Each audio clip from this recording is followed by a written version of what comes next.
एक आदमी रेगिस्तान से गुजर रहा था, लगातार बुदबुदाते हुए।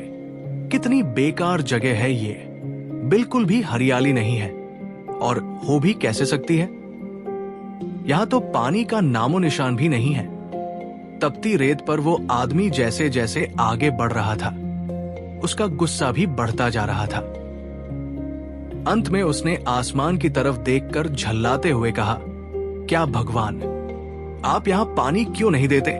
अगर यहां पानी होता तो कोई भी यहां पेड़ पौधे उगा सकता था, और तब ये जगह कितनी खूबसूरत बन जाती।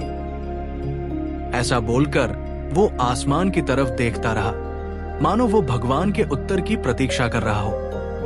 तभी एक चमत्कार हुआ। नजर झुकाते ही उसे सामने एक कुआं नजर आने लगा। वो उस इलाके में बरसों से आ जा रहा था, पर आज तक उसने वहां कोई कुआं नहीं देखा था। वो आश्चर्य में पड़ गया, दौड़कर उस कुएं के पास गया। कुआं लबालब पानी से भरा था। उसने एक बार फिर आसमान की तरफ देखा और पानी के लिए धन्यवाद करने की बजाय बोला, पानी तो ठीक है, लेकिन इसे निकालने के लिए कोई उपाय भी तो होना चाहिए। उसका ऐसा कहना ही था कि उसे कुएं के बगल में पड़ी रस्सी और बाल्टी दिख गई। इस बार उसे अपनी आंखों पर यकीन नहीं हुआ।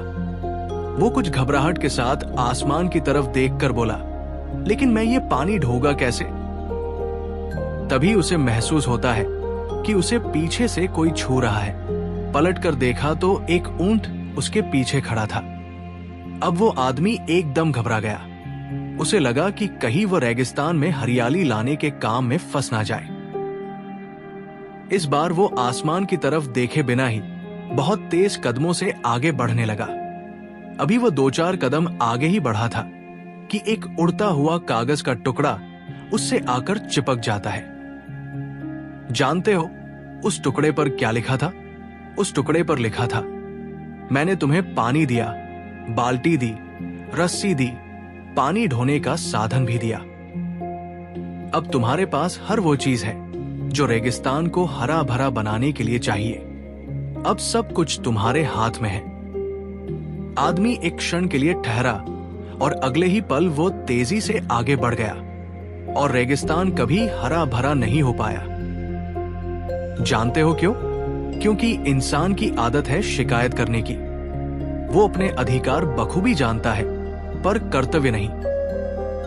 जब कोई काम उसके मन के हिसाब से नहीं हो रहा होता तो वो दोष देने लग जाता है, हमेशा दूसरों को।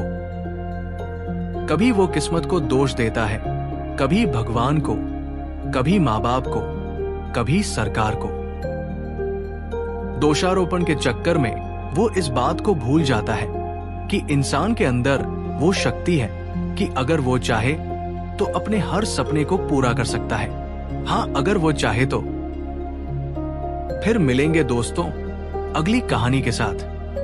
तब तक के लिए अपना ख्याल रखना और हमेशा मुस्कुराते रहना।